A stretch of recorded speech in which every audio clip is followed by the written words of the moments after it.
Mari kita bersatu di dalam doa. Terpujilah Engkau Tuhan, Allah sumber damai dalam kehidupan kami. Sebentar lagi kami akan mendengarkan sebagian dari isi firman-Mu.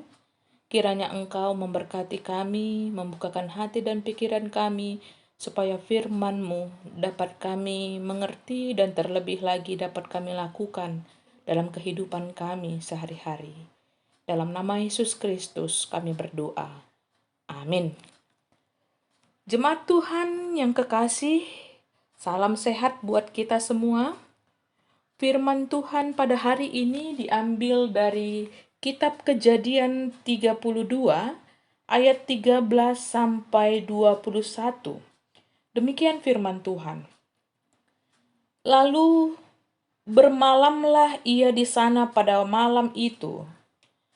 Kemudian diambilnyalah dari apa yang ada padanya suatu persembahan untuk Esau, kakaknya, yaitu 200 kambing betina dan 20 kambing jantan, 200 domba betina dan 20 domba jantan, 30 unta yang sedang menyusui beserta anak-anaknya, 40 lembu betina dan 10 lembu jantan, 20 keledai betina dan 10 keledai jantan. Diserahkannyalah semuanya itu kepada budak-budaknya untuk dijaga, tiap-tiap kumpulan tersendiri, dan ia berkata kepada mereka, "Berjalanlah kamu lebih dahulu dan jagalah supaya ada jarak antara kumpulan yang satu dengan kumpulan yang lain. Diperintahkannyalah kepada yang paling di muka, apabila Esau kakakku bertemu dengan engkau dan bertanya kepadamu, siapakah tuanmu? Dan kemanakah engkau pergi? Dan milik siapakah ternak yang di depanmu ini? Jawablah, milik hambamu Yakub. Inilah persembahan yang dikirim kepada tuanku Esau, dan Yakub sendiri pun ada di belakang kami." Begitulah diperintahkannya baik kepada yang kedua maupun kepada yang ketiga, dan kepada sekalian orang yang berjalan menggiring kumpulan hewan itu. Katanya, "Seperti perkataanku tadilah kamu katakan kepada Esau, apabila kamu berjumpa dengan dia. Dan kamu harus mengatakan juga, hambamu Yakub sendiri ada di belakang kami." Sebab pikir Yakub, "Baiklah aku mendamaikan hatinya dengan persembahan yang diantarkan lebih dahulu. Kemudian barulah aku akan melihat mukanya. Mungkin ia akan menerima aku dengan baik." Jadi persembahan itu diantarkan lebih dahulu, tetapi ia sendiri bermalam pada malam itu di tempat perkemahannya. Sedemikian jauh firman Tuhan. Yang berbahagia adalah kita yang mendengar, merenungkan dan melaksanakan firman Tuhan dalam kehidupan kita sehari-hari. Amin. Bapak Ibu saudara-saudari jemaat yang Tuhan kasihi, siapapun kita pasti pernah mengalami rasa takut. Takut memang merupakan bagian dari kehidupan manusia, termasuk orang percaya. Hal itu lumrah. Namun sebagai orang percaya, bagaimana kita menghadapi rasa takut? Itu yang perlu. Haruskah rasa takut menjadi lebih besar daripada keimanan kita atas penyertaan Tuhan dalam hidup kita? Kisah Yakub dalam perikop kita ini menunjukkan besarnya rasa takut yang dimiliki oleh Yakub, Bapak Ibu Saudara-saudari. Dia harus pulang kampung dan akan bertemu dengan abangnya Esau yang hak kesulungannya telah dia rebut dengan menipu Ishak ayahnya yang sudah rabun pada waktu itu. Walau kejadiannya sudah terjadi 20 tahun yang lalu, namun rasa takut karena dihantui rasa bersalah selalu membayang-bayang dalam diri Yakub. Permasalahan mereka belum selesai karena Yakub melarikan diri ke Haran. Dia berpikir dengan melarikan diri, dia akan aman dan nyaman melanjutkan hidupnya. Namun ternyata tidak, Bapak Ibu Saudara-saudari. Di perantauan pun dia sungguh menderita. Dia harus bekerja keras selama 14 tahun untuk mendapatkan istrinya Rahel. Dan juga harus lagi 6 tahun bekerja keras untuk mendapatkan kambing domba serta kekayaan Laban. Namun ketika dia harus pulang ke kampungnya, seperti perintah Tuhan di ayat 9, Yakub begitu gelisah. Bayang-bayang kemarahan Esau abangnya terhadapnya menghantuinya terus. Lalu apa yang Yakub lakukan? Yakub berdoa pada Tuhan. Dia memohon ampun dan juga memohon penyertaan Tuhan. Tidak hanya berdoa Bapak Ibu Saudara-saudari, tetapi Yakub juga berusaha. Dia berusaha mengalahkan rasa takutnya dan menghadapi kenyataan bahwa dia harus bertemu dengan abangnya. Dia membagi 2 kelompok keluarganya untuk menghadap Esau, bahkan memberikan banyak persembahan demi mendapatkan maaf dari Esau, seperti yang kita baca dalam perikop kita tadi. Dan dengan kerendahan hati, Yakub juga menyebut dirinya sebagai hamba dan Esau sebagai tuannya. Saudara-saudari, Bapak Ibu jemaat Tuhan yang kekasih, apa yang dapat kita pelajari dari kisah hidup Yakub ini? Yang pertama adalah kita diajarkan untuk menyelesaikan masalah. Jangan lari dari masalah, apalagi menyimpan masalah. Yakub yang melarikan diri selama 20 tahun dan menyimpan masalah, ternyata tetap dihantui rasa bersalah. Dia takut bertemu dengan abangnya sendiri karena kesalahan masa lalunya yang belum selesai. Dari sini dapat kita lihat Bapak Ibu Saudara-saudari, ternyata waktu tidak pernah menjawab masalah kita. Waktu tidak pernah menjawab masalah kita. Mengulur waktu menyelesaikan masalah sebenarnya hanya berguna untuk mendapatkan situasi yang lebih tenang. Tapi untuk memperbaiki hubungan, untuk menciptakan damai, waktu tidak dapat menyelesaikannya. Pada akhirnya, kitalah yang harus menyelesaikannya. Karena itu, jangan mengulur waktu terlalu lama dengan konflik yang kita miliki. Itu hanya akan membuat penderitaan batin kita berkepanjangan, Bapak Ibu Saudara-saudari. Kita bisa sakit, hidup kita bisa susah karena hilangnya kedamaian. Sama seperti Yakub, dia lari dari masalah, tapi ternyata pelariannya itu juga tidak menjamin hidupnya bisa lebih tentram. Karena itu, kita perlu mengingat apa yang dikatakan dalam Efesus 4 ayat 26 sampai 27. Apabila kamu menjadi marah, janganlah kamu berbuat dosa. Janganlah matahari terbenam sebelum padam amarahmu, dan janganlah beri kesempatan kepada iblis. Oleh karena itu, Bapak Ibu Saudara-saudari yang kekasih, mari berdamai dengan pasangan kita. Mari berdamai dengan saudara kita, berdamai dengan anak-anak, sahabat, dan teman-teman kita. Yakinlah, hidup akan lebih indah ketika kita mau mewujudkan damai dan memperbaiki relasi kita dengan sesama kita yang berkonflik. Yang kedua, Bapak Ibu Saudara-saudari, kita dapat belajar bagaimana Yakub berani mengakui kesalahannya. Dia tahu dia yang bersalah, dan kemudian dia datang untuk meminta maaf. Bahkan dengan kerendahan hati menyebut diri sebagai hamba. Bapak Ibu Saudara-saudari kekasih, banyak dari kita yang berkonflik dan akhirnya tidak bisa mewujudkan damai karena tidak ada yang mau mengakui kesalahannya. Semua merasa dia yang benar, yang lain yang harus meminta maaf. Padahal dalam berkonflik apalagi konfliknya berkepanjangan, tidak ada pihak yang 100% benar. Sama seperti Yakub dan Esau. Esau juga sebenarnya pernah punya kesalahan, yakni menjual hak kesulungannya dengan semangkuk kacang merah hanya karena dia lapar.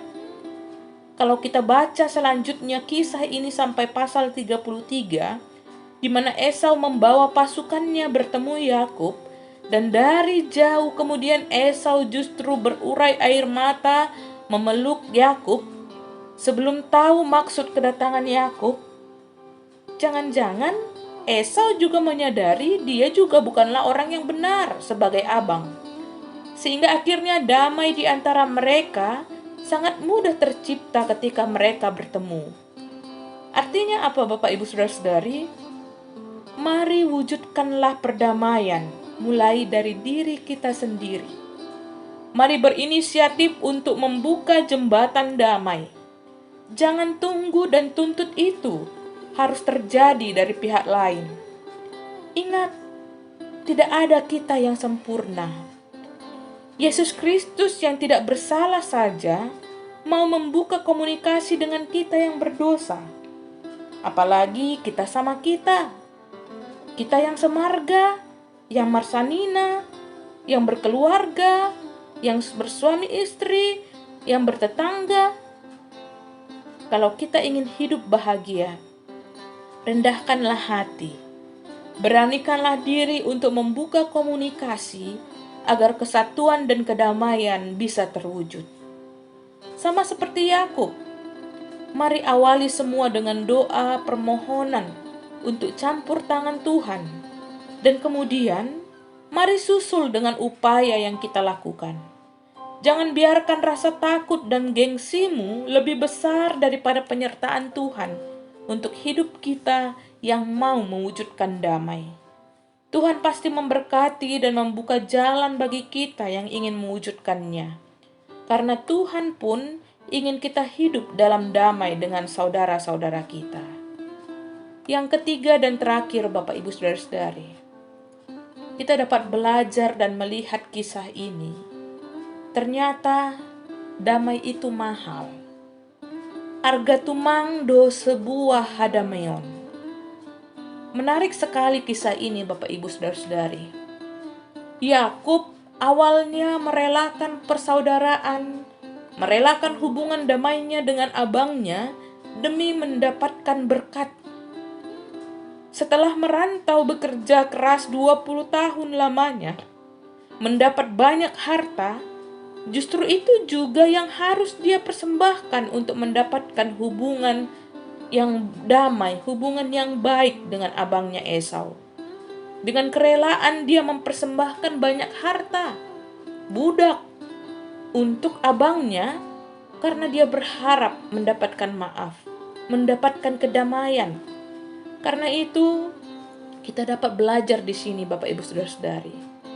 Utamakanlah kedamaian daripada apapun di dunia ini. Janganlah karena ingin mendapatkan apa yang kita inginkan dan pikirkan, kita rela melakukan tindakan yang tidak bermoral, seperti menipu, berbohong, mengakal-akali, mencuri, marbada, berkelahi, memutus hubungan persaudaraan, dan sebagainya. Jangan kita korbankan hubungan baik kita, hubungan persaudaraan kita demi ambisi, demi harta, demi posisi dan kedudukan. Jangan. Ingatlah, damai itu mahal, tidak bisa terbeli dengan apapun. Karena itu, jangan hidup lagi dengan sembarangan. Mari kita menjaga sikap dan ucapan kita agar jangan sampai menyakiti orang lain. Tetaplah hadir sebagai orang yang selalu membawa kedamaian di tengah-tengah kebersamaan kita. Karena itu, seperti topik minggu kita hari ini yang mengatakan, Hasadaon apa damai ibagas Tuhan, kesatuan dan kasih dalam Tuhan, marilah kita mewujudkannya dalam kehidupan kita bersama. Hidup kita saat ini sudah sulit dengan banyaknya dampak COVID-19 ini, Bapak Ibu Saudara-saudari. Karena itu, jangan lagi kita tambah sulit dengan memelihara konflik yang ada di tengah-tengah kita. Mari naikkan imunitas kita dengan hidup damai bersama di tengah-tengah keluarga, di tengah-tengah jemaat, dan juga masyarakat kita. Tuhan memampukan kita. Amin. Mari kita bersatu dalam doa. Terima kasih Tuhan untuk firman-Mu yang menyapa kami pada hari ini, yang mengajar kami untuk tidak merelakan hubungan baik, tidak merelakan kedamaian di tengah-tengah persaudaraan kami, hanya karena ambisi dan keinginan kami semata. Tuhan, biarlah Roh Kudus-Mu tercurah dalam hati dan pikiran kami, sehingga kapanpun dan dimanapun dan kepada siapapun, kehadiran kami dapat menjadi berkat dan kami dapat senantiasa mewujudkan damai di tengah-tengah kehidupan kami sehari-hari. Terima kasih Bapa Surgawi, mampukan kami untuk saling mengasihi, saling memaafkan, dan mewujudkan damai di tengah-tengah keluarga kami, jemaat kami, dan juga masyarakat kami. Dalam nama Yesus Kristus kami berdoa. Amin. Kuriani Tuhan mendoding hita humbani haleluya nomor 350 tolu ayat sada pakonopat.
Ondoskon hita ma galangan ta hubani Tuhan.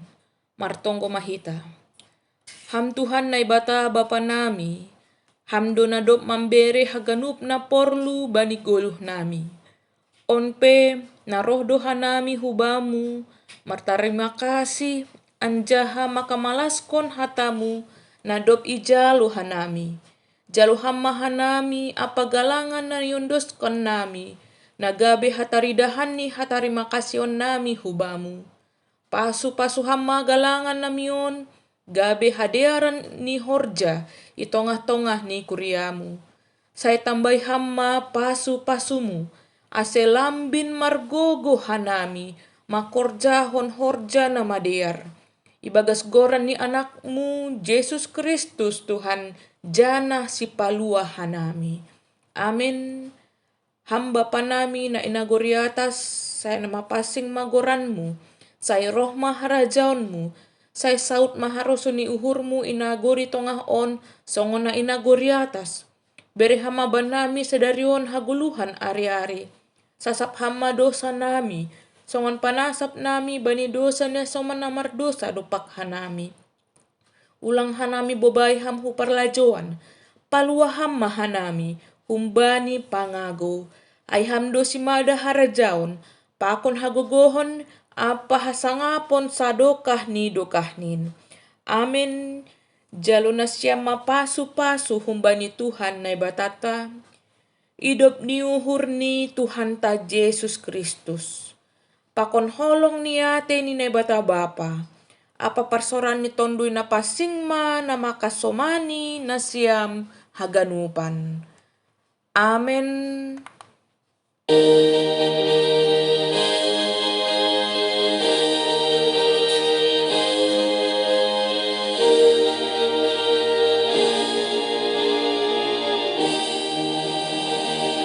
Shalom bata haganupan.